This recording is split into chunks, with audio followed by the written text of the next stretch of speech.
in different ways. Plavix, taken with aspirin, plays its own role in keeping blood platelets from sticking together and forming clots, which helps keep blood flowing.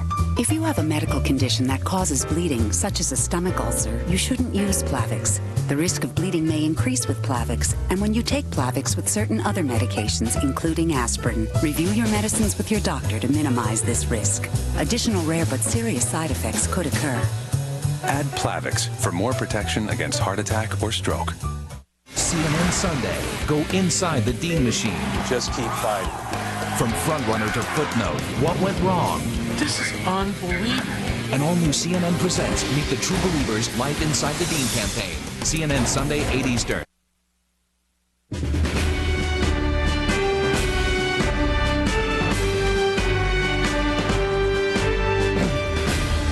Good evening again, or good morning again. My favorite line of the night came from White House correspondent John King. John was quoting a senior White House official who said of John Kerry, "He looks French." Yikes. Is that the campaign we are now beginning? And we are beginning a new campaign tonight.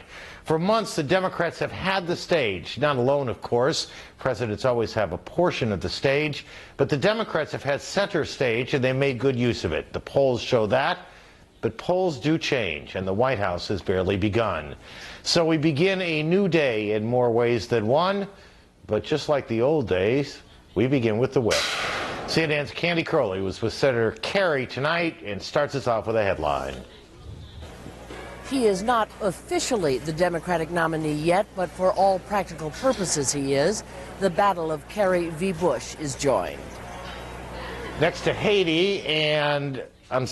next to Senator Edwards and CNN's Kelly Wallace. Kelly's headline. John Edwards said he would stay in this race to win the nomination. Ultimately, he concluded that was no longer possible. CNN confirming that Edwards will officially get out of this race Wednesday afternoon in Raleigh, North Carolina. Kelly, thank you. Skipping a headline will not get you all to bed earlier tonight. Next to Haiti and the state of play there with Marines on the ground and apparently one of the rebels in charge. Lucia Newman there for us, and here's the headline. The wave of execution-style revenge killings that many feared has already begun as Haiti's rebel commander announces that he's now the one in charge of the country's police. Aaron. And finally, Iraq just a day after a big sign of unity, a deadly reminder of the forces trying to divide the country, one bombing at a time. Jana Raff with the watch tonight. Jana, headline. Aaron, it was the religious violence that everyone had feared, an attack on Shia Muslims on their holiest day. Religious and political officials here are trying to keep the violence from escalating. Jane, thank you. We'll get back to you, all of you, shortly. Also coming up on the program tonight, a reversal of fortune on Capitol Hill. A stunner, really. A bill that would have provided legal protection for gun makers is undone by some fancy maneuvering, shocking just about everyone. Later, segment 7, a discovery on Mars, water, and possibly signs of life. And, of course, the morning headlines long before they hit your front porch. Well, not that long, actually, if you think about it. All that and more in the hour ahead. We began 6 weeks or so into a front-loaded primary calendar that was designed to pick a winner early, and did. The winner was a man written off in December, resurrected in January, and now leading in the polls for November. All of that could change. A lot can happen in 6 weeks, after all, or 7 months. But for now, Senator John Kerry is the presumptive nominee, having carried the day in 9 states. He did not sweep them, though. He did not win Vermont. Remember Howard Dean? His home state did. Massachusetts went to John Kerry. No surprise. Home states will do that. Connecticut went for John Kerry and did so in a very big way. In New York, the Reverend Al Sharpton did quite well. But again, the storyline here is the same, a John Kerry blowout. So it was in Maryland and Ohio and Minnesota, where they held caucuses tonight. California, the big prize is also going very heavily for Senator Kerry. Only in the state of Georgia did Senator John Edwards make it close. And even there, the day belonged not to him, but to his colleague from Massachusetts. It wasn't long after the first polls closed and the first ballots counted that John Edwards, still smiling, wrote the lead to the night. These are not the words of a man who has decided to fight on. I also want to take a moment and congratulate my friend, Senator John Kerry. He's run a strong, powerful campaign. He's been an extraordinary advocate for causes that all of us believe in. More jobs, better health care, a cleaner environment, a safer world. These are the causes of our party. These are the causes of our country, and these are the causes we will prevail on come November, you and I together. The two men had already spoken on the phone, plans in the works for a face-to-face meeting. Senator Edwards ran a far better race than almost anyone imagined. Kelly Wallace was covering Edwards tonight. John Edwards was hoping for a different kind of Super Tuesday, a night where he would see some victories that would fuel his momentum and allow him to continue in this race for the nomination. Ultimately, though, he decided that was no longer possible. CNN confirming that John Edwards in Raleigh, North Carolina, Wednesday afternoon will officially announce he is bringing his campaign to an end. So this night, as so many in the last weeks have, belonged to John Kerry. It is now his party, and it is his race to run. I believe that in 2004, one united Democratic Party, we can and we will win this election. Candy Crowley covered Senator Kerry. Though Super Tuesday lived up to its name for John Kerry, there are no illusions within this campaign that this will be easy. You hear a lot of words around here. Fight, I'm a fighter, muscular language. As one of Kerry's top aides put, we are going to, quote, fight like hell. They are, of course, up against an opponent who is extremely well-financed and is, after all, the President of the United States. First things first, they will complete the primary rounds, going tomorrow, actually going early today, down to Florida, where they will begin the march toward the next set of primaries, March 9th.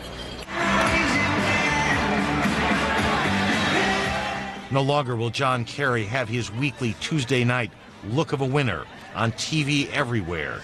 Now he will have an opponent, a still popular president, with $100 million to spend. The president called Senator Kerry Tuesday night to offer his congratulations on what Mr. Bush called a string of impressive victories in the Democratic primaries. And the president also said he was looking forward to a spirited race between now and Election Day in November. And in the clearest sign yet that the president is gearing up for that debate, we are told that in recent days, the president has begun looking back at transcripts of Senator Kerry's interviews with the news media and his answers to key questions during the Democratic debates of the primary season. And in another sign of the Bush-Cheney campaign gearing up, the campaign will launch its first television ads Thursday morning, nationally on cable television, also in key markets in 17 key battleground states. About $4.5 million being spent on the first wave of ads, but much more to come. Looking back, it was not at all what it seemed like it would be just a few months ago. Back then, John Kerry was dead in the water, his campaign in disarray. John Edwards, who may end up on the ticket, was just one of the bunch. No better, no more special. Back then, it was Howard Dean who made the news. Tonight, Governor Dean is a final paragraph. He won his home state tonight, Vermont. Taking a quick look at some of the factors that swayed voters, or didn't, as the case may be. We're joined by the hardest working man in television news these days, CNN's Bill Schneider, who has been knee-deep in the exit polling for much of the night. Mr. Schneider, do the exit polls tell us, excuse me, anything dramatically different from what they have told us week after week after week since Iowa? Not dramatically different, but they sum it up very nicely in a couple of findings that I'll show you. The Democratic race saw competition, but not a lot of conflict. Democrats come out of this not very divided. How did that happen? Take a look at Georgia, which was the state that was the closest call today that's yesterday rather, for John Kerry. We asked Georgia primary voters, where Kerry barely won, would you be satisfied if John Kerry wins? And look at this, 69% said yes. Only 28% were anti-Kerry. That's a southern state. He's a Massachusetts Democrat. That meant there wasn't much of an anti-Kerry vote, even in Georgia, for John Edwards to really capture. Now, take a look at Ohio. That's a state Edwards had counted on. He thought he would win. When he didn't, that's when he decided to get out of the race. Edwards didn't win Ohio. He lost badly. But when Ohio voters were asked, Would you be satisfied if Edwards wins the nomination? 62% said yes. So what we conclude from this is Democrats liked both guys. They liked Kerry, they liked Edwards. They'd sort of like to see them both go on a ticket. Why did they choose Kerry over Edwards? Kerry had experience, Kerry had credentials that enable him to talk about military policy and national security in a credible way next to President Bush. But they liked both candidates, and if Democrats were saying anything in these exit polls, they were saying they'd make a pretty good ticket. We'll get to that question before the night is over as well. I'm curious, did the exit polls tell us whether the people who went to the polls today are significantly more liberal than the electorate as a whole? Well, they certainly are more liberal because, look, these are Democrats and people who want to get involved in the Democratic primary. Yeah, they are more liberal than the electorate as a whole. And what's interesting there is among independents who could vote in a couple of states, Ohio and Georgia, they were not so enthusiastic about John Kerry because they are far less anti-Bush. What really united the Democrats and created this amazing lack of conflict was that they all agree on one thing. They want to get rid of George Bush. And they agree that John Kerry is the guy to do it. But so, that feeling is not shared by the vast majority of voters. Okay, so understandably, John Kerry come November wins the Democrats. I would hope he would do that. And I would hope the president would win the Republicans. That makes perfect sense. So the race is about the independents. And how big a percentage of the electorate is that? About a third of the voters are independent, and they are the swing voters. A lot of independents are disguised partisans. They call themselves independents, but they're liberal and they always vote Democratic, some of them are conservative. So there's a view that most independents are not truly independent, but there's a very, very narrow middle, maybe 10, 15% of the voters who truly are independent. Some of them never bother to vote. So the idea is you've got two very solid and large bases about equal in strength, Republican and Democratic, who are battling it out. And the idea is there are so few voters in the middle that basically what they have to do is mobilize and rally their base to get out. And that may be why George Bush endorsed the constitutional amendment to ban gay marriage. It was a signal for the religious right to come out and vote for him. Now make sure your guys vote and try and do what you can to keep the other guys from doing so. Bill, thank you. You've put in your hours today. Thank you. You can punch the clock. Having looked a bit now at the numbers and the numbers behind the numbers, talk a little bit more about this. Jeff Greenfield joins us. Jeff's had a long night as well. It's nice to have you with us. Jeff, if there was a moment or moments where the Kerry campaign turned, what are they? Well, I think the hiring of Mary Beth Cahill, replacing Jim Jordan back last fall when John Kerry was so far down in the polls. He was running behind Al Sharpton in the national polls, and there was kind of an office pool about when he'd drop out. She, in turn, helped make the decision to leave New Hampshire and go to Iowa and make or break the campaign in Iowa. I think that was the key tactical decision. And the most impressive strategic decision, I think, was to put on television ads, very effective ads, that erased Kerry's aloof image by talking to, in one case, a guy whose life he'd saved in Vietnam and connecting that to what Kerry was talking about back at home. So changing both the locale of the campaign and the message were the tactical and strategic items. The other thing that we often overlook is most people, unlike us, weren't paying any attention to this campaign until the new year began. So all the polls from 2003 measuring Howard Dean and Wes Clark were essentially polls taken before anybody began thinking about the race. But I really do think the move to Iowa, which was a make-or-break gamble, we either win here or we're doomed, was a gamble that paid off. Just one of those questions that probably has nothing to do with nothing.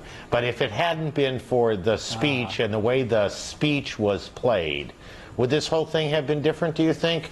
Or was the die cast earlier that night? Yeah, I think look, you point to that speech, it was an incredibly self-destructive event. No matter how you play it or analyze it, you can't come out for your first display before America after you've been clobbered and behaved like that. But the point that you make is right.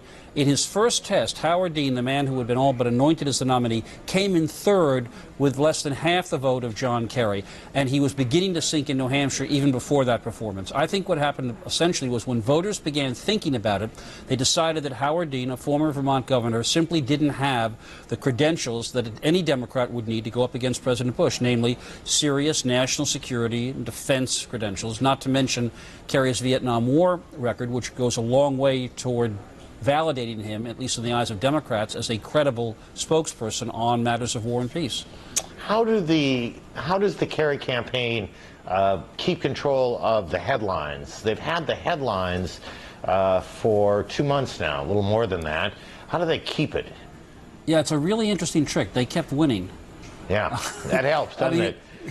Yeah, it's a really interesting thing when people talk about spin and expectations, but you know, if you keep winning to the point where you've won 28 out of 31 primaries and caucuses, you don't have to work very hard. I mean, there was that one moment in Wisconsin when Edwards ran a close second, and for part of that evening, you'll remember there was, oh, as Edwards stopped Kerry's momentum, better than expected, but the fact is Kerry won and kept on winning. And I thought there was a very shrewd analysis in a couple of magazines, Slate, the online magazine being one, that said a lot of us had it wrong. Kerry wasn't winning because voters considered him electable. Once he won that first test and second test, voters considered him electable because he'd won the early primaries.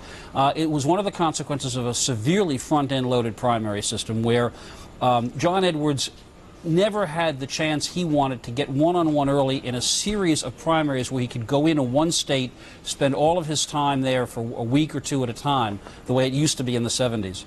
So there's that. There is that. More to talk about, and we will as the night goes on. Jeff, thank you.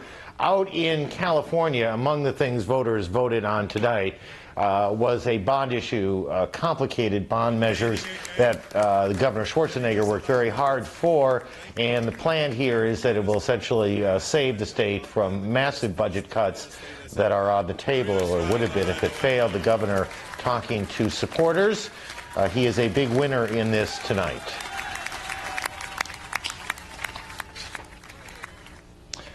And we'll have more on that as we go along. Coming up, more on Super Tuesday, our political roundtable, which is kind of a small roundtable, but a good one. And then the gun law that looked like a sure thing until it wasn't. From New York, this is NewsNight.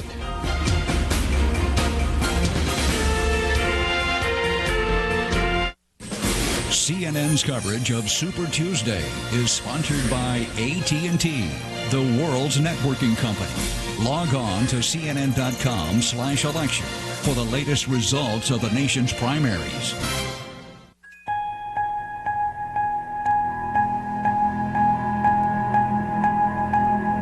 In a world where business can't make a move without a network, wouldn't it be great to have a network that can actually move your business? Because the right networking partner can do more than just move data. It can move people, products, and entire industries forward. Can your network do this? It can if it's designed by the world's networking company, AT&T.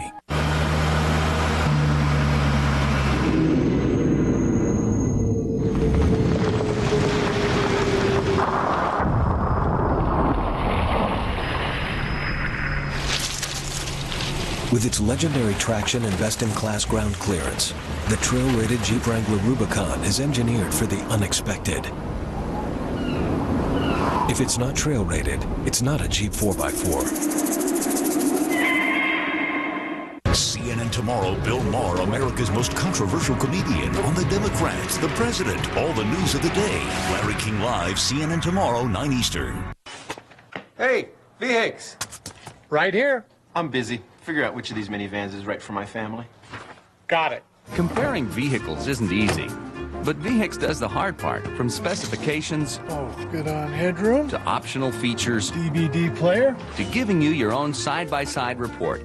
Did I wake you? No, I was just... You were sleeping.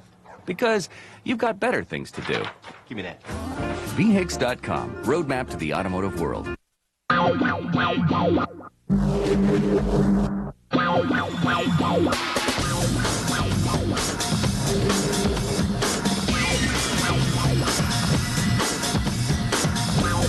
There is a place where the rest of the world's sports sedans can be found. We call it a rear view mirror. The BMW 3 Series, the ultimate driving machine. BMW of Nashville. As America votes, stay with CNN. America's campaign headquarters. More on how the day looked from ground level. We're joined again by the Wall Street Journal's John Harwood and Carla Marianucci, who is with the San Francisco Chronicle. Both stayed up late for us, and we're pleased they did. Thank you both. Carla, let me start with you, because I'm not sure I explained the California thing very well. This was a victory for Governor Schwarzenegger because... Well, California's in a huge budget crisis. He had the formidable job, and this was really heavy lifting, of selling the voters on a $15 billion bond measure and a measure to help control the state budget, to balance the state budget. This wasn't an easy task. He needed bipartisan agreement to do it, and boy, did he do it. The guy is an unbelievable salesman, went up and down the state, finished up on Jay Leno last night, and as it looks right now, these measures 57 and 58 are passing with 61 and 71% of the vote respectively, and that's with 30% of the vote. It looks like a big victory for him. It does indeed. Let's go back to presidential politics. John, normally I've started these conversations by asking you what the lead is, but it's just too obvious, so I won't do that. Is this, do you think, a candidate that the White House wants to run against?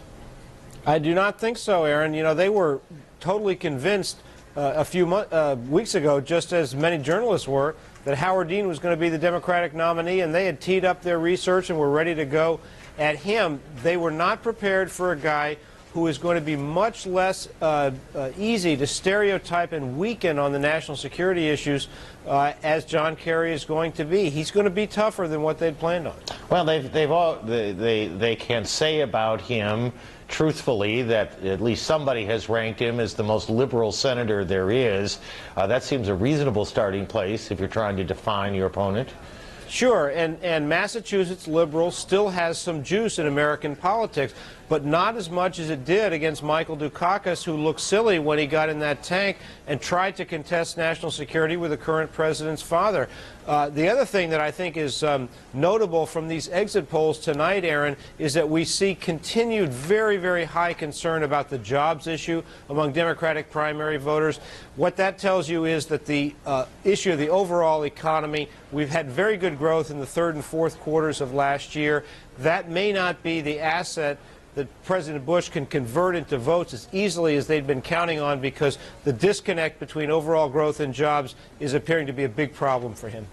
Carla, the strengths and the weaknesses, as simply as you can, of the two, of Senator Kerry and the President as campaigners. Senator Kerry has had tremendous strength among Democrats here who are very united about President Bush. Remember, he lost the state by 1.3 million votes last time around. His approval ratings, Aaron, are down and at all-time low here in California. He's gotten huge crowds in recent weeks. He turned away 1,200 just a couple of days ago here in the Bay Area. So his numbers are really increasing here. 77% of the voters in exit polls here said they voted for him because they believed he was the guy who could beat President Bush. John, let me ask the question, but slightly differently. The strengths and weaknesses in terms of their personal characteristics and how they campaign. John Kerry is not an especially talented campaigner. He's sort of a dour person. He's a little bit stiff. We saw some of that in his speech tonight. He doesn't quite have the regular guy persona the way George W. Bush did in the year 2000 and will probably be able to wield in 2004. But he does have a tremendous amount of determination. The war record counts for something, as do the footage of John Kerry walking through the jungle in Vietnam with a rifle. That's going to help him stand on a stage with George W. Bush on equal terms and talk national security. And the President, his strengths and weaknesses? Well, his strengths are, you got to go back to 9/11. He has repeatedly in recent days tried to sort of take Americans back. Remember what I did right after the attacks on this country. The question for him is, how much can he go back to that well and get Americans to focus on that point? The other disadvantage for George Bush relative to 2000 is that Democrats in 2000, there was a significant number who thought he might be a moderate kind of president. That illusion has been dashed, and you have a much more polarized country and polarized Democratic Party against this incumbent Republican president. John and Carla, the campaign is on. We appreciate both your time tonight. Thank you very much. Bet. Thank you. The residents of the 10 Super Tuesday states weren't the only ones voting today, as it turned out. Both Senators Kerry and Edwards broke away from the campaign, dashed back to Washington to cast votes of their own. They cast votes on a bill to shield gun manufacturers and dealers from most lawsuits, a bill that was expected to pass easily. Just last week, we thought it had 78 votes in the Senate. Gun control advocates in the Senate had hoped to cut their losses by amending the bill. Two of the most contentious amendments passed, which in a dramatic turnaround caused the Republicans to kill their own bill. Here's CNN's Joe Johns. Senator Larry Craig, a member of the NRA board, led both the move to pass the bill and then the move to kill it. But I now believe it is so dramatically wounded that it should not pass. And I would urge my colleagues to vote against it. And they did overwhelmingly. What set Craig and the NRA off was a provision added by gun control advocates renewing the 10-year-old ban on assault weapons. I deeply believe that assault weapons don't belong on the streets of our communities. And a requirement for background checks on people who buy weapons at gun shows. We also need this amendment because my law-abiding constituents who attend gun shows in Arizona shouldn't have to rub shoulders with the scum of the earth who use this loophole to evade background checks. Shortly before the final vote, the NRA fired off an email to Senate supporters saying, "We oppose final passage and warn the vote will be used in our future evaluations and endorsements of candidates." We're going to get as many gun owners and hunters and Second Amendment supporters to the polls and tell them to stand up for freedom. Earlier, presidential candidates John Kerry and John Edwards elevated the issue by jumping off the campaign trail to vote and score political points. President Bush promised the American people that he would work to renew the assault weapons ban. But now, under pressure, he's walking away from that commitment. The administration has said it supports the assault weapons ban, but doesn't want it attached to the gun liability measure. Republicans made a point of noting Kerry's appearance on the Senate floor. And notice he wasn't here for the Medicare prescription drug vote or for the energy vote or for a lot of other votes, but it was so important he come back and vote on the assault weapons ban. This was a vote where neither side got what it wanted, and now both sides are vowing they'll be back. Joe Johns, CNN, Capitol Hill. They'll come on NewsNight, connecting the dots between some big-name athletes and allegations of steroid use. Developments in that drug scandal coming up. But first, a deadly 24 hours on one of the holiest days in Iraq. Break first. This is NewsNight from New York. We didn't invent freedom, although our fighters helped preserve it. We didn't invent democracy, although our missile systems helped defend it. We don't create the peace, although our satellites and network systems help ensure it. At Boeing, we break the barriers of technology every day to make our nation and the world more secure. Because we can't predict the future, but it is our honored privilege to help protect it.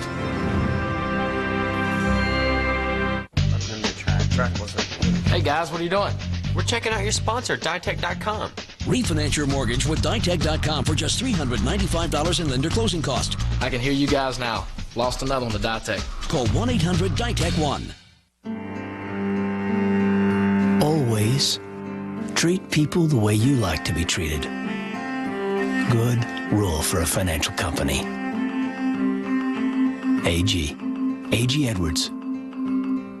For the first time ever on DVD, one of the most powerful movies of our time. The list is a life that will be generations because of what you did. From director Steven Spielberg, Schindler's List, coming to DVD March 9th. Someone in your company is stealing from you daily, and it's not human. Don't let your printer steal company profits.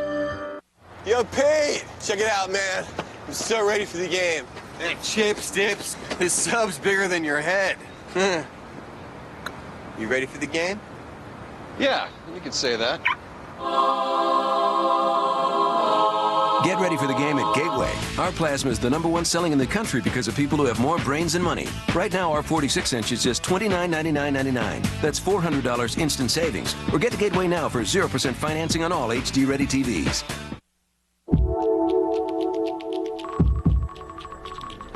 Your UBS financial advisor can work with nearly 66,000 people in 50 countries.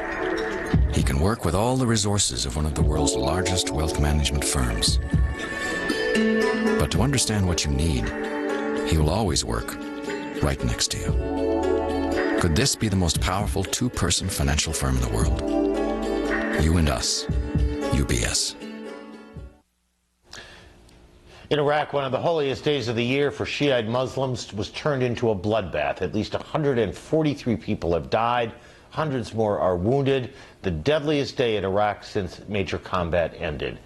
The religious holiday of Ashura marks the death of the Imam Hussein, the Prophet Muhammad's grandson, killed in a battle centuries ago. This morning, the streets of Baghdad and Karbala were filled with thousands of worshippers observing the holiday, and the explosions began. Reporting for us, CNN's Jana Raff. Minutes after the explosions in Baghdad, the sirens. The sorrow over a lost battle 14 centuries ago, replaced by a more immediate grief. Literally hundreds of victims rushed to hospitals in any vehicle that could carry them. In the holy city of Karbala, another unholy attack. A suicide bomb and as many as 8 other blasts, seemingly coordinated with the Baghdad attack. Many victims were Iranian pilgrims drawn to the formative places of Shia history.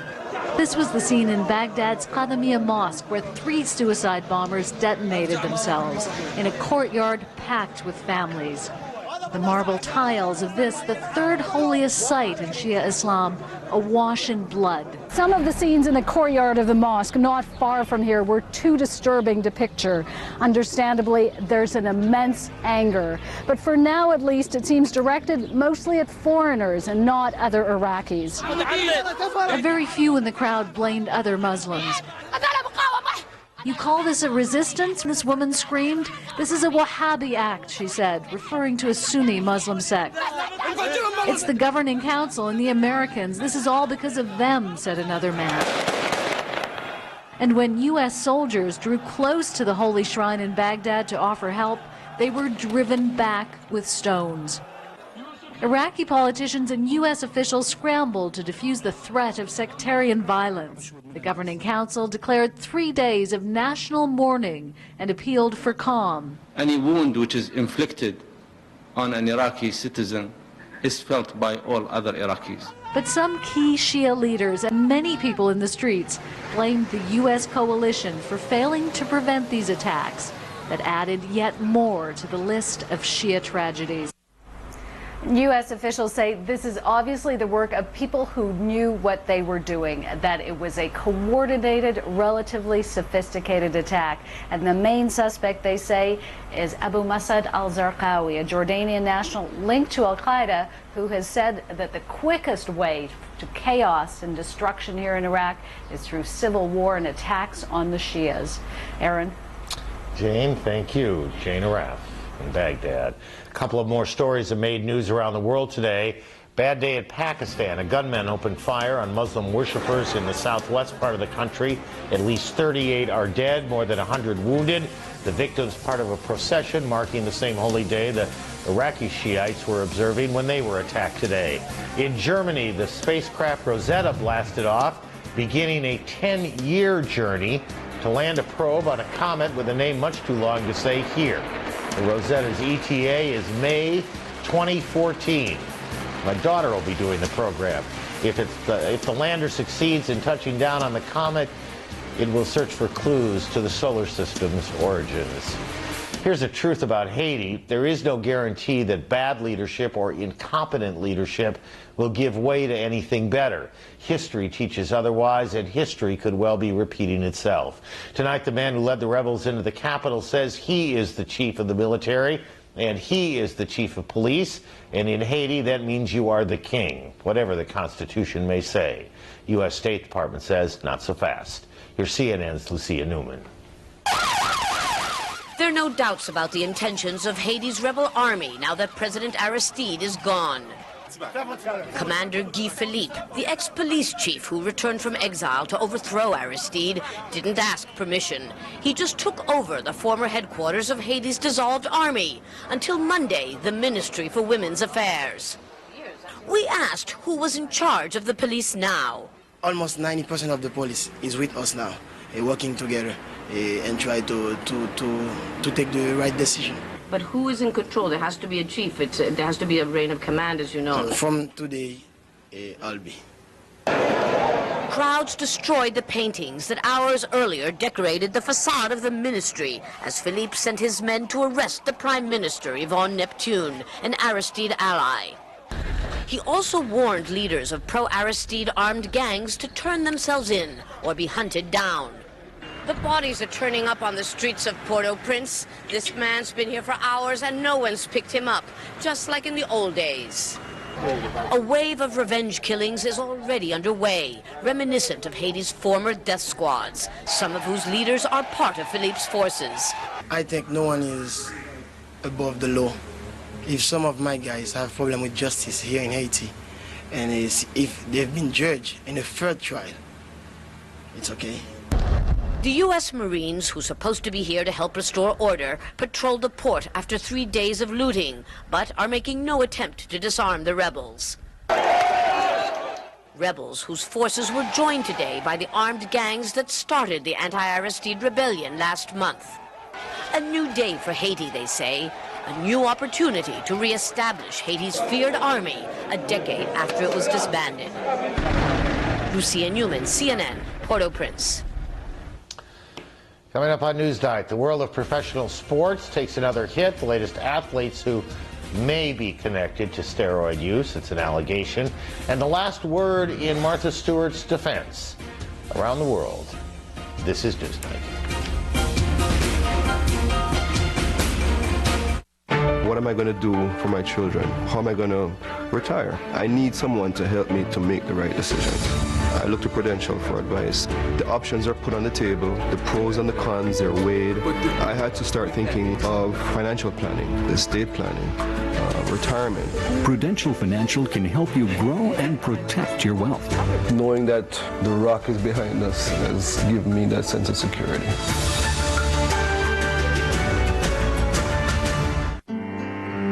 A financial consultant, motivated only by your needs. Gee, that's refreshing. A.G. Edwards. You need to get 3,000 sales packets to the trade show, print and mail the press kits, and archive 10 years of records. From printing to scanning and archiving to online ordering, turn to PIP to turn down the stress.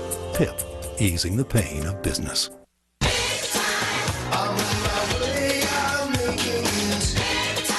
Announcing the Lincoln Mercury Think Big sales event with just announced savings on every Lincoln and Mercury, including the brand new limited edition Lincoln Town Car, a very special version of the #1 car in owner loyalty. Now save big with 0% financing or up to $5,500 cash back on every Lincoln Town Car during the Think Big sales event. See your Lincoln Mercury dealer today. Remember when you were a kid, you always wanted do-overs. You rolled badly, do-over. You hit a foul, do-over. Well, now when people come to H&R Block for the first time, I give them a second chance. I double-check their past returns for free to see if I can find them any more money. And when we find something, it averages about $1,500. $1,500. That is a humongous do-over. Double check. Another advantage of H&R Block.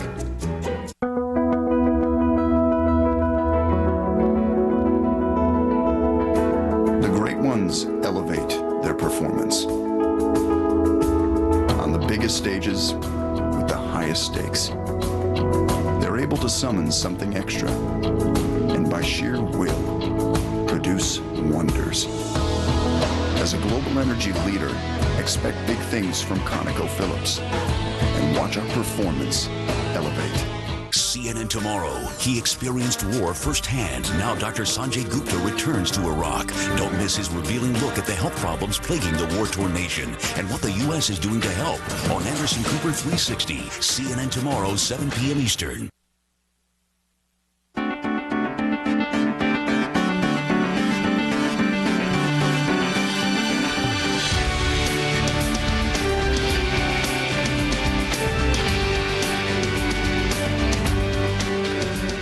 I thought I was Young America's news source. The drug scandal dogging professional sports took another turn today when the San Francisco Chronicle filled in some of the blanks with some pretty big names.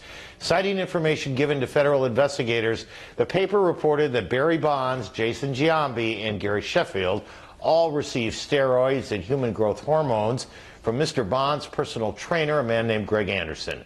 Mr. Anderson is one of 4 people indicted last month in connection with an illegal steroid distribution ring. The athletes are the first to be named in the scandal. Reporting for us, CNN's Josie Burke. Barry Bonds was silent Tuesday on the allegations, but his attorney, Michael Raines, denied the accusations.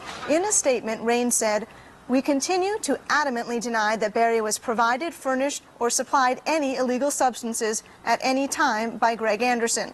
This latest pronouncement is a complete disregard for the truth." Also silent today were New York Yankees stars Jason Giambi and Gary Sheffield, who also are said to have received steroids, according to the San Francisco Chronicle article. All we're saying is that the federal investigators were told they received the drugs, and in Bonds' case, we're talking about dating back to 2001. So, I mean, people will make their judgments for themselves about what the athletes' motives were. During that 2001 season, Bonds hit 73 home runs, setting a new single-season record. It was a high point for a game that has been under suspicion almost ever since. Are we concerned about the impact this might have on the game? Yes, but we're also not ready to prejudge anyone as a result of what's come out so far. Baseball's testing program will continue this season, even as it comes under fire from experts and players alike for being too lax. A player doesn't earn a year-long suspension until he's been caught 5 times. Josie Burke, CNN, Scottsdale, Arizona.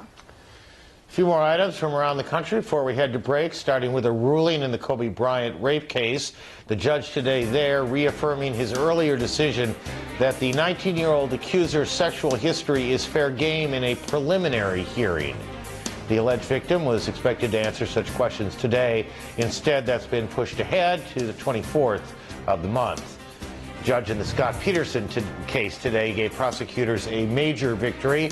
He ruled that tapes of Mr. Peterson's phone conversations may be admitted into evidence, including calls he made to his mistress, potentially establishing a motive for the killing of Mr. Peterson's wife and their unborn child. And yet another turn in the gay marriage business. The district attorney in Ulster County, New York today charging the mayor of New Paltz, New York, Jason West, with 19 counts of, and we quote, solemnizing a marriage without a license.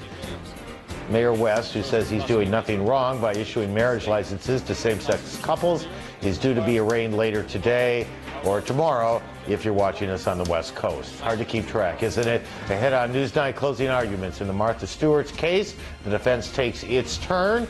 And, of course, morning papers at the end on this Wednesday morning. This is NewsNight.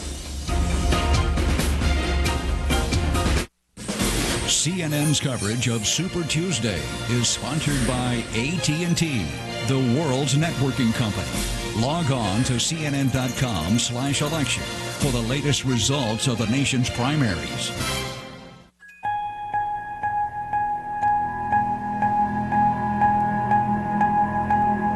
In a world where business can't make a move without a network, wouldn't it be great to have a network that can actually move your business?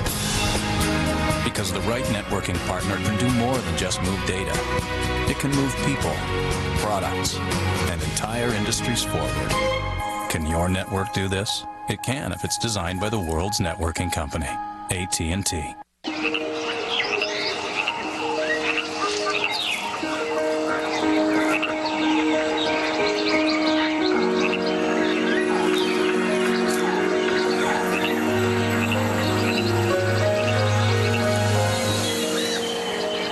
So this is what the rough looks like.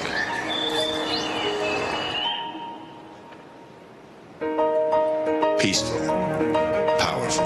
Rainier, it's a brand new Buick. Getting to a Hyatt is easier than ever. Leaving, that's still pretty hard.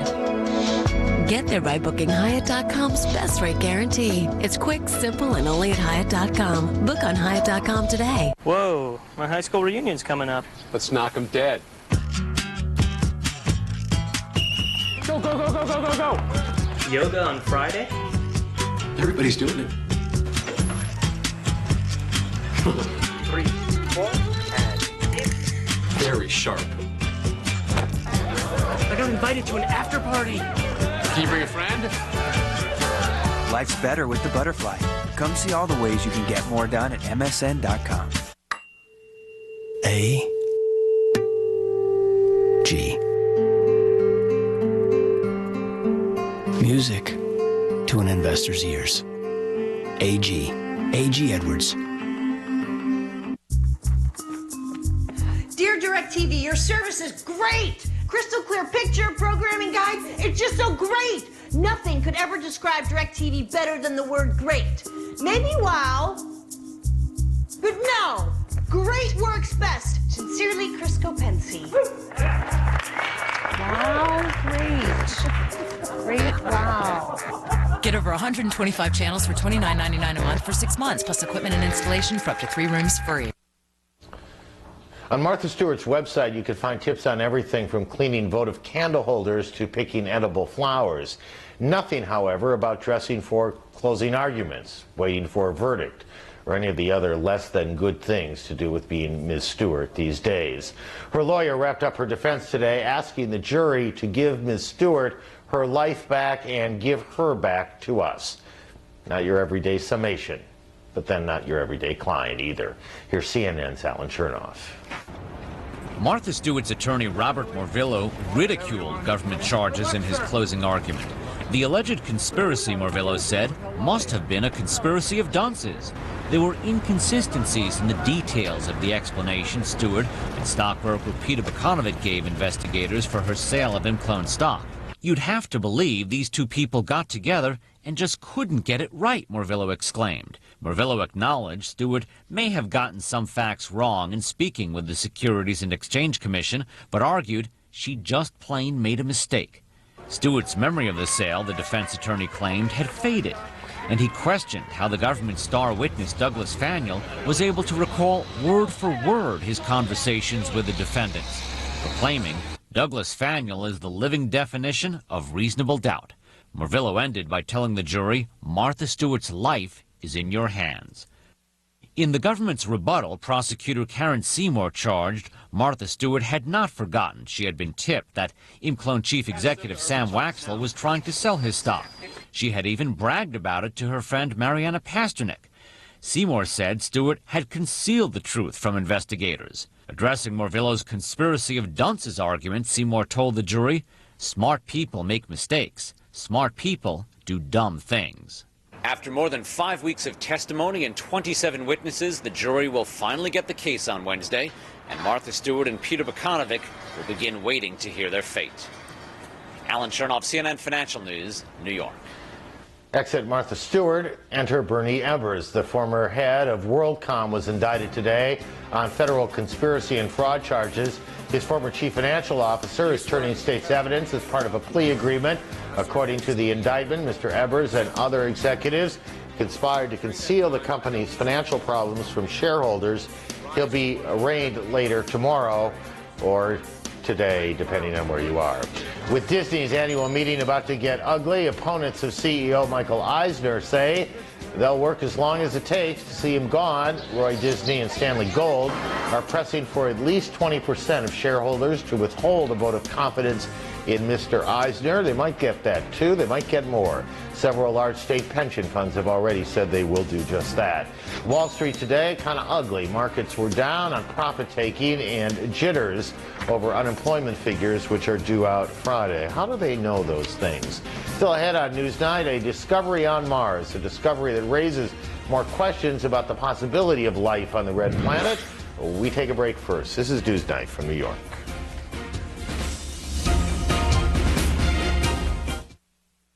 Ooh.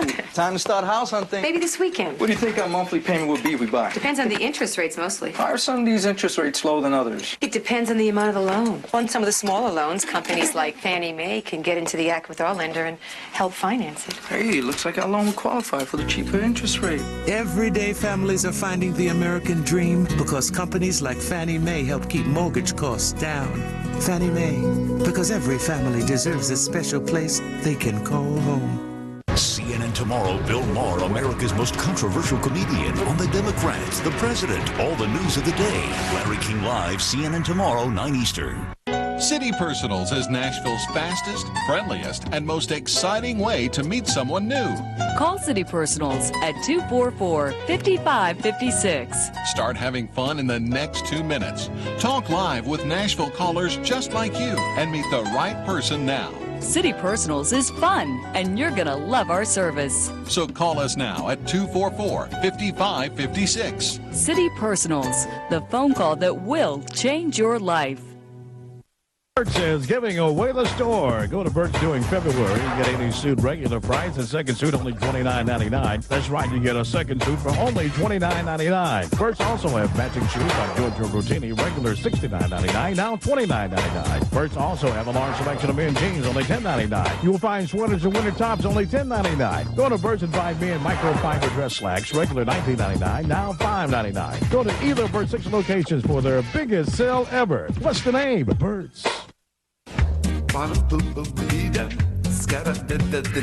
Dollar for dollar, Real Yellow Pages works better than anything we've tried. It seemed like each year, as the ad size went up, business grew along with it. We started with like 1 van to start with, and now we're up to what?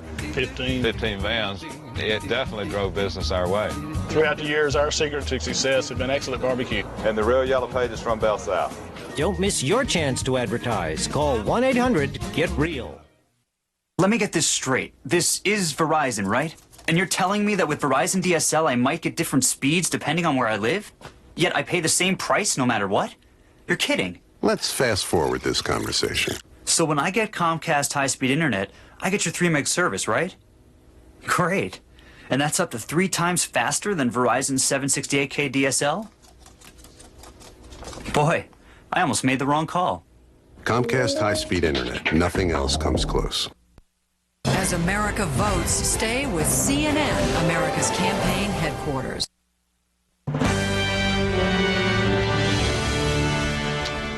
Mars, of course, arrived in 3D in segment 7 one night. How could we or you forget? And tonight, the red planet returns to that slot. The news tonight, pretty big. After days of hinting, NASA said today in no uncertain terms it has found what it has long been looking for on Mars, hard evidence that the planet was once soaking wet, and all that that might mean. Here's CNN's Miles O'Brien. It's cold, it's bleak, and it's dry. But 4 billion years ago, you could be swimming, perhaps with the fishes, if you were here. Over the last couple weeks, the puzzle pieces have been falling into place, and the last puzzle piece fell into place a few days ago. We have concluded that the rocks here were once soaked in liquid water. The proof comes from NASA's Intrepid rover Opportunity, which landed in this small crater on Mars in January. It was a hole-in-one of epic proportions. The crater is ringed with exposed bedrock, a geologic time machine. The more Opportunity augured in and ogled, the more it became clear they were Rosetta Stones. The evidence appears to be rock solid, that the planet was not only wet, but habitable. Opportunity's microscope spotted these tiny spheres. The scientists call them blueberries. As it turns out, they are like little globs of concrete, and everyone knows concrete needs water. But that's not all. There are holes in the rocks that are tabular-shaped, apparently the empty molds of crystals formed and then probably washed away by water. And when I saw those, that was the moment at which I began to believe it. And check out the way these rocks are layered in angles. Cross-bedding, it is called. It means there was some kind of current that moved the sediment as the rocks formed. It could be the wind, but more likely it was flowing water. This is another piece of the water puzzle. This says at some time on Mars, and we do not know when, could have been hundreds of millions of years ago to billions, at some point there was contact of liquid water And there is more than meets the eye. A mineral-sniffing spectrometer on Opportunity found a huge amount of sulfur salts in these rocks, and in particular, a yellow mineral called jarosite. It forms only one way, with water. You put that story together, and it's hard to avoid the conclusion that, that this stuff was deposited in liquid water. Scientists are still not sure whether the water was a lake or a sea or even groundwater. And while it's not proof there were ever Martians, scientists remind us that wherever there's water on Earth, there is life. Miles O'Brien, CNN, Atlanta. Still ahead, morning papers. Break first.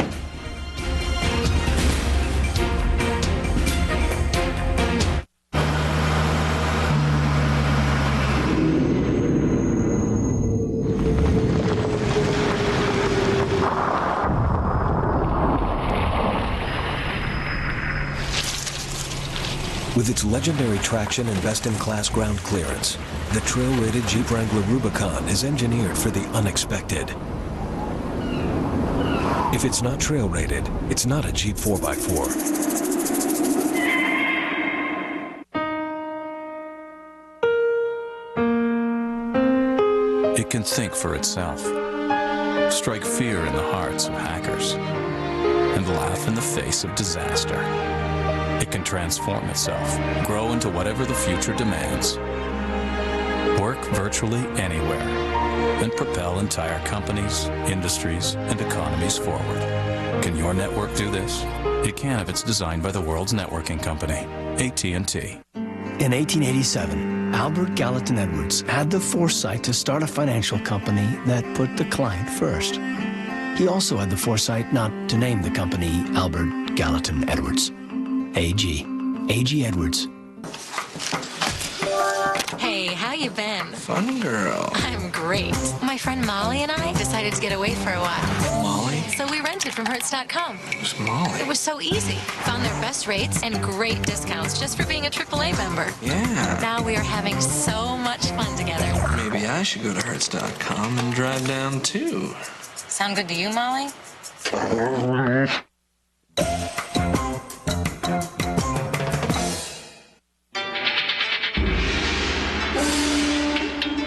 What are you doing?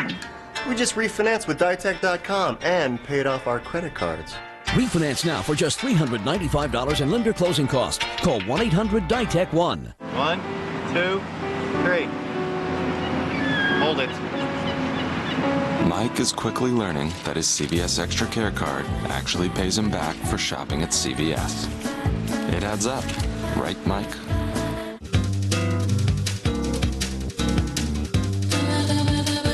With her CVS Extra Care card, Lydia earns an extra buck on every 2 prescriptions. It's as good as cash at any CVS. Have a nice day, Lydia. CNN Sunday. Go inside the Dean machine. Just keep fighting. From frontrunner to footnote, what went wrong? This is unbelievable. An all-new CNN presents Meet the True Believers live inside the Dean campaign. CNN Sunday, 8 Eastern.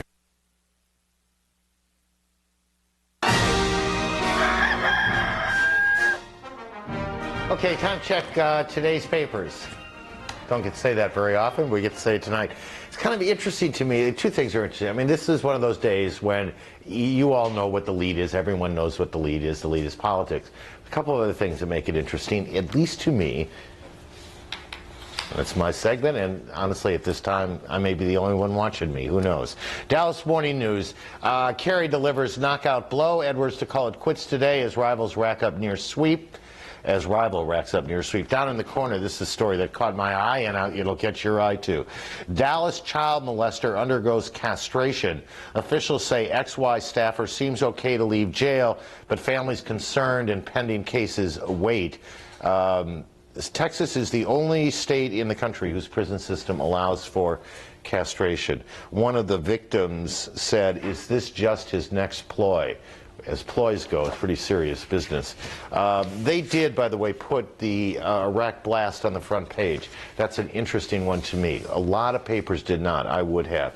Here's the picture in the Atlanta Journal-Constitution. It's a picture you'll see a lot. It's shot by Doug Mills of the New York Times, of Senator Kerry's Super Day. A couple of other things on the front page, though, caught my eye. Down here, here's a controversy we spent endless amount of time covering, and I didn't even know it was on the ballot. They voted on a new Georgia state flag. Remember, this was the controversy over whether the Confederate flag or remnants of the Confederate flag or whatever should be on the state flag. Anyway, voters decided no, it should not. And Marge Schott, the woman who owned the Cincinnati Reds, died today. We should mention that. I've already used all my time. I can't believe it. The Richmond Times-Dispatch. Party line is drawn. It's Kerry and Bush. What else is there to say there? Let's just pass on that, okay?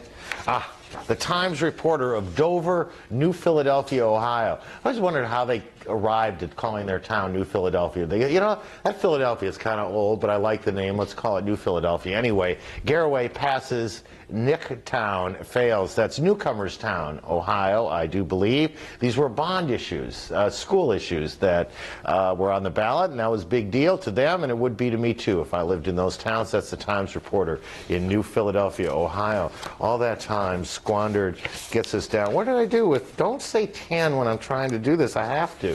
What's the weather in Chicago? I have no idea. That's it for us. Have a great day. I'm off for a couple. Good night for all of us.